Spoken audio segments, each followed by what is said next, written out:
Cybercrime. Cybercrime. Cybercrime, yes. In fact, I was just discussing this with some of my officers before I came in here. Cybercrime is something that we are very limited with. Thankfully, one of the positive sides of the fact that we do not have that good connectivity is that the level of cybercrime vis-a-vis Meghalaya is not as high as in some other states, especially when you talk about frauds, whether it is bank frauds, whether it is people being duped into giving information about saying or transferring money, etc., etc.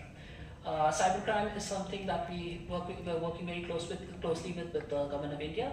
I4C has been coordinating. We do have a number of nodal officers. There have been a number of SOPs that have been put in place.